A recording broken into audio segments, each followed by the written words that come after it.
Mission Vatsalya schemes पे एक दो क्वेश्चन आ जाते हैं आपके पेपर्स के अंदर। एक important update, O2 IAS academy में आपको वन स्टॉप सॉल्यूशन मिल जाएगा आपकी यूपीएससी प्रिपरेशन के लिए। अगर आप स्टेट एग्जाम के लिए भी प्रिपेयर कर रहे हो तो इंटीग्रेटेड कोर्सेज भी अवेलेबल हैं। करंट अफेयर्स बहुत वास्ट होते हैं तो उनको सिंप्लीफाइड और स्ट्रक्चर्ड मैनर में पढ़ने के लिए करंट अफेयर्स का कोर्स भी अवेलेबल है एट कॉस्ट ऑफ 5000 रुपीज। इसमें आपको लेक्चर्स के अलावा प्रिंटेबल कंपाइलेशन मिल जाती है वीकली एंड मंथली बेसिस पर। 6 महीने के एंड में टॉपिक वाइज कंपाइलेशन मिलती है। नंबर 2 इज आपका वीकली टेस्ट होता है और इससे आपका मेंस वाला पार्ट स्ट्रेंथन होता है बिकॉज आपको शीट भी इवेलुएट करके दी जाती है। नंबर 3 इज वेडनेसडे को स्पेशल क्लास रहती है। अगर इन केस आपने मई 2027 को टारगेट करा है और जनवरी टू मई वाला जो करंट अफेयर्स था वो स्किप कर दिया है तो टॉपिक वाइज रिवीजन वहां पे करवाया जा रहा है। एंड नंबर 4 इज इसमें मंथली मेंटरशिप सेशन भी आपको प्रोवाइड किया जाएगा। इसी के साथ आप टेलीग्राम से जो पीपीटी की पीडीएफ फॉर्म होती है उसको भी डाउनलोड कर सकते हो, पर यहाँ पे सिर्फ इंग्लिश मीडियम में ही अवेलेबल होगी। एंड कोर्स में हिंदी एंड इंग्लिश दोनों ही कंपाइलेशन है। इंस्टाग्राम के ऊपर आप मुझे कनेक्ट कर सकते हैं, कोई भी क्वेरी है और इस नंबर के ऊपर आप कांटेक्ट कर सकते हो। तो ये जो मिशन वत्सल्य स्कीम है ना, ये बच्चों से रिलेटेड है। पहली चीज तो यही आपने याद रखनी है,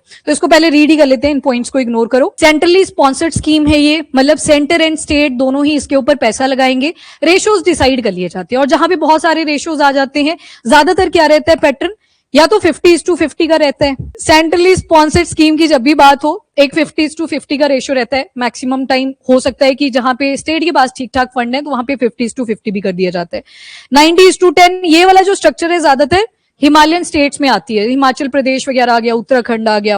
देन इसके बाद एक आता है 100%। यहाँ पे ऐसी यूटीज जहां पे लेजिस्लेचर नहीं होता वहां पे 100% पैसा सेंटर ही लगा देती है। एक और रेशियो भी रहता है 75:25। ये ज्यादा वाला जो है जहां जहां पे ये सेंटर का पैसे का चंक है। एक और आता है दैट इज 80:20। तो 80 वाला जो आता है वो आपका सेंटर का है। फिर से यहाँ पे 20% जो पैसा है वो स्टेट लगा रही होती है। एक 60:40 का भी है जहां पे 60% पैसा सेंटर लगा रही होती है। ये वेरी करता है, कई जगह पे जो आपको रेशो मिल जाएगा वो 65:35 ये भी मिल सकता है। तो ये वेरी करता है कि फंड कितना एलोकेट करा गया है, ये वेरी कर सकता है। तो आपको कीवर्ड जो याद रखना है that is centrally sponsored scheme, और किसने लॉन्च करी है, ministry of women and child development. State and UTs दोनों ही इसको इंप्लीमेंट कर रही है। एंड मेन फोकस कहां पे है कि बच्चों को केयर प्रोवाइड करी जाए, protection, rehab and re integration. अब वर्ड्स पे फोकस करोगे ना तो एक तो केयर की बात कर रहा है, केयर से पता नहीं चल रहा कि किस टाइप की केयर। केयर से हमें शायद ये भी लग सकता है कि शायद इन्फेंट्स की बात हो रही होगी, पर आगे जब आप देखोगे प्रोटेक्शन लिखी हुई है तो प्रोटेक्शन से भी लग सकता है कि शायद इन्फेक्शंस की बात हुई हो, पर आगे लिखा रिहैब। रिहैब क्या इंडिकेट करता है, कई बार बच्चों को, छोटे बच्चों को ही उठा लिया जाता है, बाद में उनको बैगिंग में डाल दिया, बैगिंग में नहीं डाला, उनकी ट्रैफिकिंग कर दी गई, बाद में उनको बचा लिया गया, तो रिहैब करना पड़ेगा। ठीक है, तो उसमें इन्वॉल्व हो सकते हैं। एंड री इंटीग्रेशन, कई बार बच्चों को उठा लिया, वो अपने पेरेंट्स से अलग हो जाते हैं और जब अलग हुए तो दोबारा से री इंटीग्रेट करना है। फाइंड आउट करो जितना फास्ट हो सकता है कि बच्चा गया कहाँ पे। आते हैं ना वो केसेस की हमारा जो बच्चा है वो मिसिंग है, फिर एक स्टेट दूसरी स्टेट के साथ कोऑर्डिनेट करना शुरू कर देती है। CCTNS करके एक पोर्टल भी बना रखा है कि ये जो नेटवर्किंग है क्राइम के लिए बच्चों को उठा लिया जाता है, उसके थ्रू स्टेट्स आपस में कनेक्टेड रहे। तो सबसे पहले केयर, प्रोटेक्शन एंड रिहैब और साथ में री इंटीग्रेशन। अब ये भी तो हो सकता है कि पेरेंट्स ही नहीं है बच्चे के, तो उस केस में कम्युनिटी सेंटर्स भी बने होते हैं, बच्चों के लिए होम भी बनाए जाते हैं ताकि वहां पे उनकी रिहैब हो सके। तो जितने भी वल्नरेबल बच्चे हैं हमारे, मिसिंग या फिर वल्नरेबल बच्चे, उन सभी के लिए ये स्कीम एप्लीकेबल है, that is Vatsalya scheme. Next, beneficiary कौन कौन रहेंगे, तो ऐसे बच्चे जिनको केयर एंड प्रोटेक्शन की जरूरत है। नंबर 1, कोई भी टाइप का अब्यूज हो सकता है, ड्रग से रिलेटेड हो सकता है, कोई क्राइम उनके अगेंस्ट हुआ, बैगिंग जबरदस्ती करवाई गई, एनीथिंग, तो उनको एक तो केयर की जरूरत है, दूसरा प्रोटेक्शन की जरूरत है। Children in conflict with law, मतलब पेट बचाने के लिए कोई छोटी मोटी चोरी कर ली थी, थेफ्ट में इन्वॉल्व था, तो यहाँ पे क्या आ गया कि कॉन्फ्लिक्ट में है विद लॉ। तो रादर देन वो जुवेनाइल जस्टिस एक्ट आप पढ़ते हैं जहां पे बच्चा अगर 18 साल से नीचे का है तो उनका केस वहीं पे चलता है, तो यहाँ पे पहले प्रॉब्लम्स को रिड्रेस करा जाता है, तो उनके लिए भी यहाँ पे फैसिलिटीज प्रोवाइडेड है। अब की फीचर क्या क्या है, तो एक तो बोला कि फैमिली या कम्युनिटी बेस्ड केयर प्रोवाइड करनी है। फैमिली में तो पता लग गया हमें, री इंटीग्रेशन के ऊपर फोकस किया कि बच्चा खो गया था, उसको फाइंड आउट करा गया, दोबारा से रीयूनाइट करवा दिया गया फैमिली के साथ। पर एक केस ये भी तो बन सकता है जहां पे फैमिली नहीं है, तो वहां पे बोला कि कम्युनिटी बेस्ड केयर भी प्रोवाइड होनी चाहिए, जहां पे लोग भी वॉलंटरली आगे आएंगे। आगे लिखा है इंस्टीट्यूशनल सपोर्ट, गवर्नमेंट ने एनजीओस ने कोई ना कोई एफर्ट चलाया होगा कि यहाँ पे ऑर्फन बच्चों को हम जगह देंगे। मोहाली में भी आप पाओगे कहीं ऑर्फनेज सेंटर्स आपको मिल जाएंगे। एक केस था एक जगह का भी, एक दिन वहां पे एक छोटी सी लड़की को छोड़ गए थे, अभी मतलब पैदा ही हुई थी। तो वो क्या इंडिकेट करता है, बच्चे को नहीं रखने जाते थे जो भी उसके पेरेंट्स थे, तो ऑर्फनेज में छोड़ दिया। तो मतलब गवर्नमेंट एनजीओज ये भी बहुत सारे स्टेप्स लेते हैं कि ऐसे कोई बच्चा बिना किसी फैसिलिटी के ना रहे। आफ्टर दैट काउंसलिंग करी जाती है और इमरजेंसी आउटरीच में भी पहुंचा जाता है। कोई इंटेल मिला जिसमें पता लगा बच्चों की ट्रैफिकिंग करी जा रही थी, बच्चों को जबरदस्ती कोई हैजार्डस जो इंडस्ट्रीज होती हैं वहां पे काम करवाया जा रहा था। कोई इंटेल मिला तो वहां से भी बच्चों को बचाया जाता है। एंड काउंसलिंग कहाँ पे रिक्वायर्ड रहेगी, कोई बच्चा है उसको सिखा दिया कि जल्दी से तुम्हें बस चोरी करनी है, थेफ्ट में इन्वॉल्व रहना है। अब रिहैब तो करना पड़ेगा, उसको समझाना तो पड़ेगा कि ये चीज तेरे लिए नहीं बनी है, ये इलीगल होती है, आने वाले टाइम में इसके क्या क्या कॉन्सिक्वेंसेस हो सकते हैं। तो यहाँ पे काउंसलिंग भी प्रोवाइड करी जा सकती है।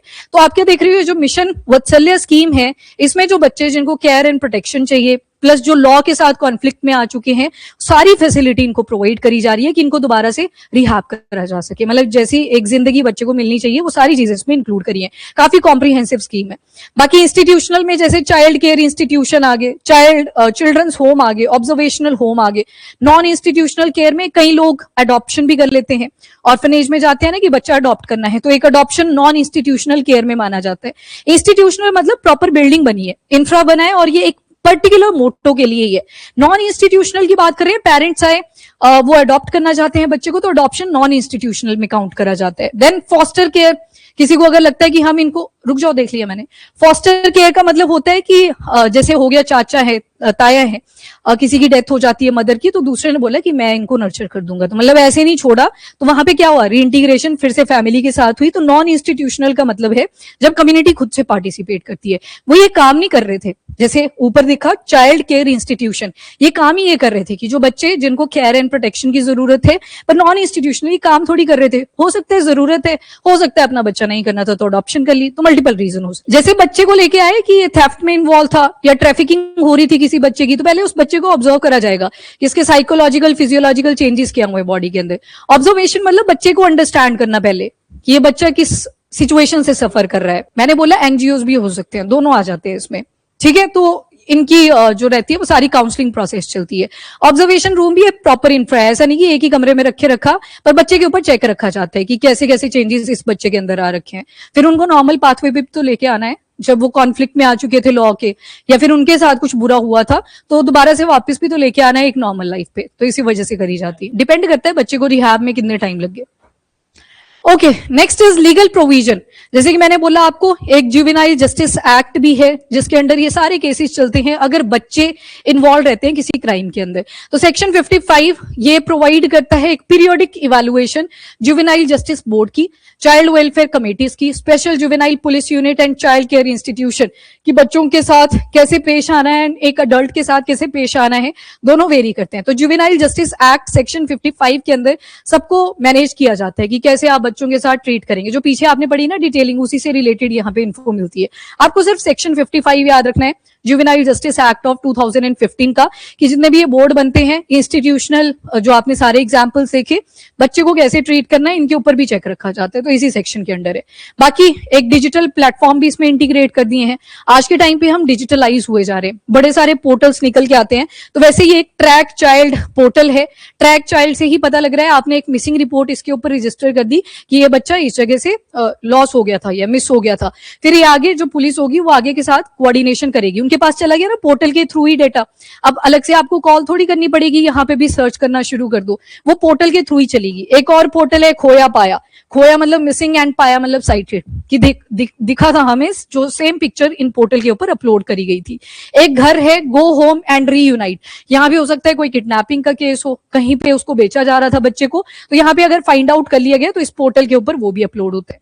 मतलब ये क्या किया, पोर्टल को इस तरह से बना दिया गया कि पेरेंट्स खुद भी रजिस्टर कर सके, यहाँ जहां से भी बच्चा लॉस हुआ है वो इन पोर्टल के ऊपर रजिस्ट्रेशन कर सके। एंड इनका जो डेटा होगा वो फर्दर जो हमारी पुलिस यूनिट्स होंगी उनके साथ भी कनेक्टेड रहेगा, लोकल बॉडीज के साथ भी कनेक्टेड रहेगा। तो इससे क्या हुआ, आपने डेटा ट्रांसफर बहुत ज्यादा इजी कर दिया। अपडेशन, किसी ने साइट मतलब किसी को दिखा हुआ अचानक से बच्चा, फटाफट से इस पोर्टल के ऊपर अपलोड कर सकता है। तभी तो इतनी अवेयरनेस आज के टाइम पे रेस करवाई जा रही है विद रिस्पेक्ट टू पोर्टल्स।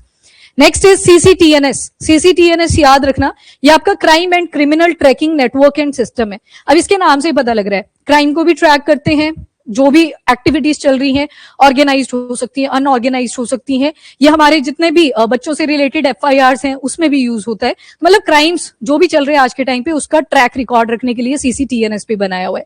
बाकी रियल टाइम ट्रैकिंग, मॉनिटरिंग और रिहैब बच्चों का प्रोवाइड करता है, तो CCTNSP याद रखना। अब इम्प्लीमेंटेशन कौन कौन कर रहा है इस स्कीम की, तो मिनिस्ट्री ऑफ होम अफेयर है, देन चाइल्ड वेलफेयर कमेटीज हैं, जुवेनाइल जस्टिस बोर्ड है, ये भी इंक्लूडेड है, क्योंकि आपने देखा एक बेनिफिशियरी कौन सा था, 2 बेनिफिशियरी लिखे थे, एक तो बच्चे वो जिनको केयर एंड प्रोटेक्शन चाहिए, एंड दूसरा जो कॉन्फ्लिक्ट में आ चुके हैं विद लॉ। तो इसी वजह से क्या लिखा है यहाँ पे कि जुवेनाइल जस्टिस बोर्ड भी इंक्लूडेड है। NALSA, national legal services authority and other stakeholder. ध्यान रखना यहाँ पे child welfare committee, juvenile justice board and NALSA तीनों ही स्टैट्यूटरी बॉडीज है, मतलब कानून पास करेंगे तब जाके ये बॉडीज फॉर्म हुई है। तीनों ही बॉडीज कैसी हैं, स्टैट्यूटरी। स्टैट्यूटरी मतलब बाय लॉ इनको पास करा गया है, कोई एक्ट आया उस एक्ट के तहत ही इन बोर्ड्स को बनाया गया, ये इंपॉर्टेंट है, याद रखना। बाकी स्टेट और यूटी इन्होंने बहुत सारे नोडल ऑफिसर्स भी रखे हुए हैं ताकि एक particular standard of procedure issue करा जा सके और बच्चों को जल्दी से जल्दी ट्रैक किया जा सके। मिनिस्ट्री ऑफ रेलवे सबसे ज्यादा जहां पे बच्चे गुम होते हैं या गुम हुए पाए जाते हैं वो मिनिस्ट्री सॉरी आपके रेलवे स्टेशन पे पाए जाते हैं, इसी वजह से मिनिस्ट्री ऑफ रेलवेज का भी है। फॉर एग्जाम्पल यहाँ पे एक एग्जाम्पल उठा लेते हैं, एक बच्चा था, कहीं जा रहे थे, मान लो ये जा रहे थे फ्रॉम उज्जैन टू कोलकाता। अब हुआ क्या, जैसे रेलवे स्टेशन पे उतरे तो बच्चे का हाथ छूट गया, क्योंकि भीड़ ही बहुत ज्यादा होती है कई बार। अब जब उस भीड़ में वो बच्चे का हाथ छूट गया, अब बच्चे को क्या पता बीच से किसी ने उठा लिया, हो सकता है देयर इज अ पॉसिबिलिटी कि उसको बैगिंग में इन्वॉल्व कर दिया किसी दूसरे रेलवे स्टेशन पे, तो इसी वजह से मिनिस्ट्री ऑफ रेलवे को भी यहाँ पे मेंशन करा हुआ है। बाकी होम अफेयर्स तो है ही है, ठीक है, लग गया। बताइए रेलवे स्टेशन पे सबसे ज्यादा केसेस सुनोगे आप। कभी इंडियन वेब सीरीज भी देखते हो, कोई मूवी देखी होगी, तो वहां पे देखना कोई भी बच्चा गुम हुआ होता है, ज्यादातर कहां पे मिलेगा जाके, रेलवे स्टेशन पे, या फिर बैगिंग करवाई जा रही होगी या शायद ट्रैफिकिंग में इन्वॉल्व होगा। तो रेलवे स्टेशन एक पॉइंट रहता है, क्राउडेड एरिया होता है, यहाँ पे ज्यादा चांसेस रहते हैं, तो इसी वजह से मिनिस्ट्री ऑफ रेलवे को भी इंक्लूड करा है।